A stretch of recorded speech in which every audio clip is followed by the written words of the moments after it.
Sepanjang tahun 2024, Dinas Sosial Mesuji telah bagikan bantuan buffer stok yang akan memasuki masa kedaluarsa di 2 pesantren yang ada di Kabupaten Mesuji. Bantuan buffer stok yang diberikan itu telah sesuai petunjuk dari Kementerian Sosial untuk mengatasi bantuan buffer stok supaya termanfaatkan. Hal tersebut dibenarkan oleh Kepala Bidang Perlindungan Jaminan Sosial Dinas Sosial Mesuji Iswantoro mewakili Kepala Dinas Sosial Mesuji Prasetyo Yura Basrianto pada Senin 2 Desember 2024. Atas petunjuk dari Kemensos, bantuan buffer stok yang sisa dan akan memasuki masa kedaluarsa boleh untuk dibagikan ke masyarakat yang membutuhkan. Oleh sebab itu, pihaknya menargetkan pesantren yang ada di Mesuji untuk menerima bantuan buffer stok dari Dinas Sosial. Iswantoro menyebut sepanjang tahun 2024 ini sudah ada 2 pesantren yang mendapatkan bantuan buffer stok dari Dinas Sosial. Di antaranya ada pesantren Bumi Sholawat yang mendapatkan bantuan pada Mei 2024 berupa beras 60 kg dan mie instan 77 dus. Kemudian ada pesantren Nurul Quran yang mendapatkan bantuan pada Mei 2024 berupa 10 dus mie instan.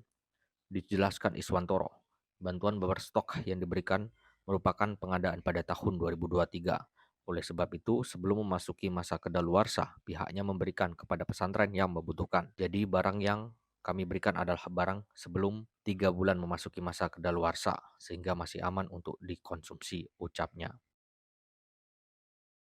Bantuan sosial yang dibagikan kepada masyarakat, kepada pesantren ada berapa ya untuk tahun 2024? 2004 ada 2 pesantren.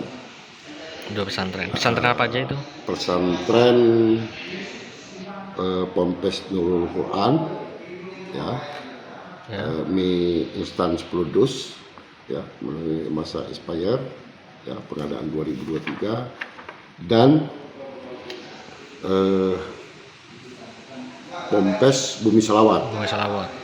Bumi Sholawat. Jumlahnya? Desa Sudumulyo, Kecamatan Mesuji. Jumlahnya ini mie instan ada 77 dus, beras ada 12 sak. Nah, ini pada 2023. Nah, ini bantuan yang diberikan ini atas perintah kementerian ya, Om ya? Ya, sebenarnya atas dasar. Atas dasar ya? Atas dasar. Kita kan ada dasar. Ya, surat Kementerian Sosial RI 297, ya, kita mengacu ke sana perihal surat pemanfaatan barang logistik penanggulangan bencana terkait barang logistik paket perbakaran yang memasuki masa kadaluarsa. Jadi tujuannya apa sih, Om?